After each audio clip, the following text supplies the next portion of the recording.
There is nothing like fresh fruit and vegetables, but eating healthy, it can cost a bundle unless you grow your own. It's time to think about getting our gardens ready, and here to help us do that is Master Gardener, the green thumb guru himself, Ed Sordiff. Ed, happy spring almost tomorrow. Yep, good spring to you too, Seth. Now, we have so many plants in front of us, and the nice part is this can save so much money. Let's talk about this basil example, because buying basil is so expensive, but this is so much basil and it costs you $5 maybe. Yeah, just a little bit for some potting soil, a soilless mixture, and a nice container for the soilless mix, and then the seeds, and you're really good to go.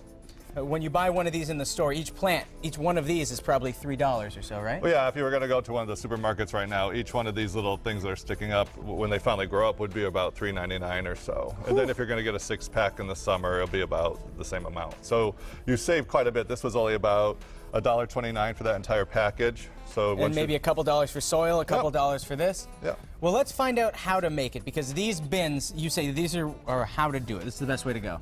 For me, this is the best way to go. I mean, you can also use something like a regular pot. I mean, you can use converted milk cartons or anything that'll hold water, and then usually has drainage for most people. That would actually help.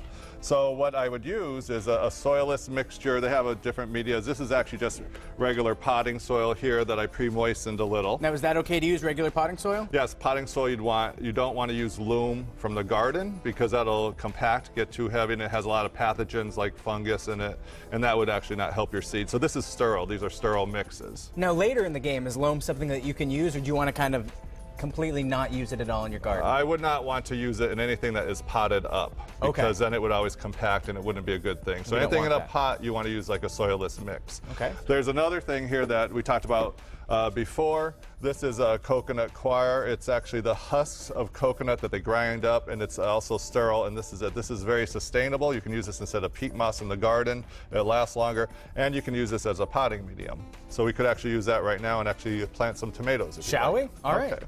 So what I do is I have one of these trays here. This one has no holes in it, which is good, because I'm used to that. I really adjust my watering. You don't want to overwater your plants or you'll get damping off.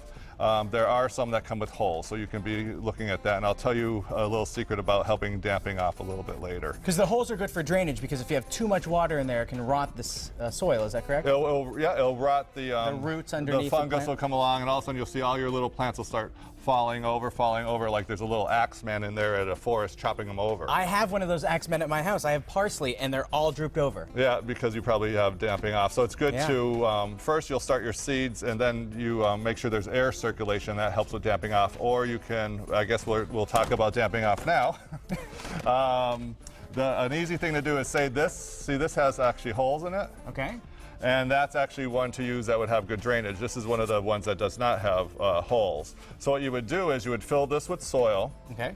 Have your plants in there, and then just water this thing. Put about 1 inch of water in here, and then put that in there, let the water absorb, and then take this out of there. So the water will come up through the bottom, and the surface will remain slightly dry, and that won't allow the fungus to be right at the stem level, and it won't just rot the stems and they'll fall over. So that's a good little technique to prevent damping off. All right, well, let's show everybody at home how it goes, shall we?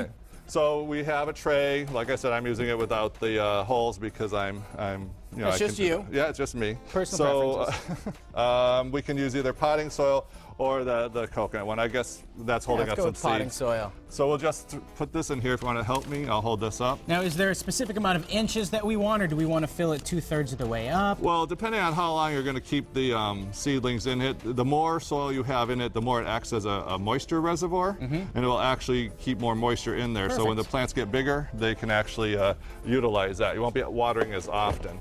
So now all we would do is we would just tamp it down and smooth it down a little. But we don't want to make it too dense, right? Well, yeah, you probably won't be able to really compact it that much, because it's mostly peat moss. But see, that's pretty good. Then here's a nice heirloom tomato seed. Heirlooms are great because you can actually save the seeds every year and get the same plant next year. We talked about that before.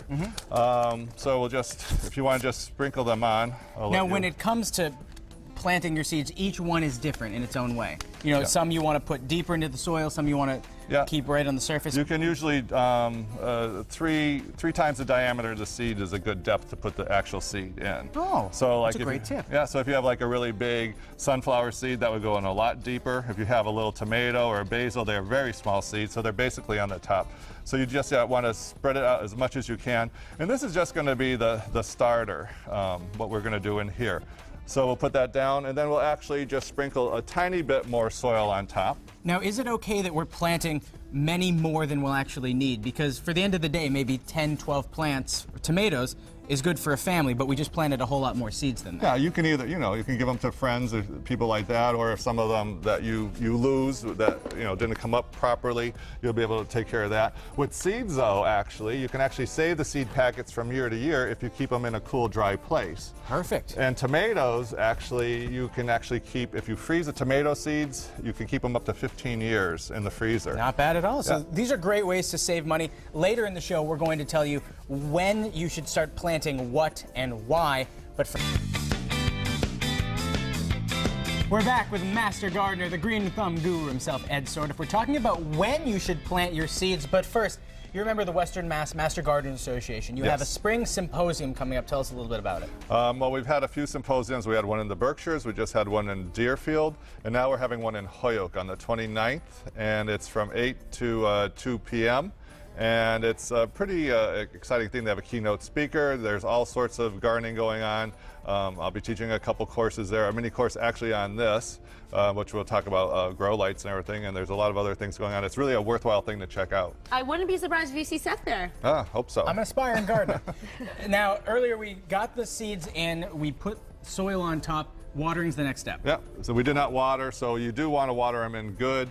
That actually will get out any air pockets. It'll get the seeds realizing that now it's spring, now they're going to go out of dormancy, and now they're going to start becoming plants. Now, this is the first time you water, though. Subsequent watering's not so heavy, right? No, you will actually go by the touch, because like if you check any of these out, you can feel that everything feels really moist to the touch. Yep. So you do not want to water that again. That's where you would have the problem with the damping off. You want to wait till that feels a little dry to the touch. I get you. And then before the seeds come up, you can put a nice little dome like this of plastic on top, and this will create a little greenhouse for that. It's amazing how fast it works and how fast it's going to get really moist on top, too, and just create it all. Yeah. Now, different times of year and different, especially now, it's interesting what the Massachusetts climate. So it's different times of year you plant different things. So let's talk about, let's see, maybe tomatoes, because I think a lot of people are planting tomatoes. When should we think about planting You tomatoes? can do them actually now. Now, this time of March into April is a perfect time for starting just about a ton of things. I mean, some things you would start earlier in the season,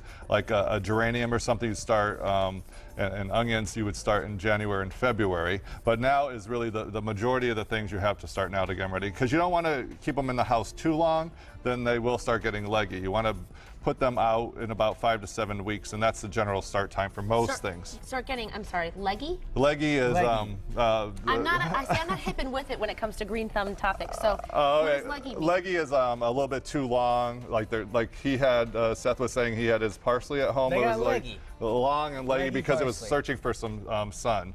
It wanted to grow out a longer thing. Like Okay. that. But moral of the story, the best guide is you take your seed packet, you flip it around back. And it will tell you 5 to 7 weeks, like with the tomatoes before last frost. And in New England, in our area, we're a zone 5 mostly. We get a little colder in the hill towns. Our last frosts are traditionally May 15th.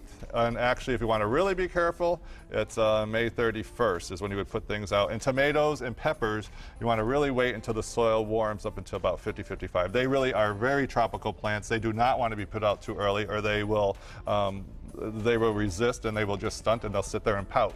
And we don't want that. No. We don't want that at all. No, Pouting no. plants are bad plants. Yeah. Ed, these are great tips. Thank you so much for stopping Thank by. you. Thanks, Ed. Nice to have you Speaking back. of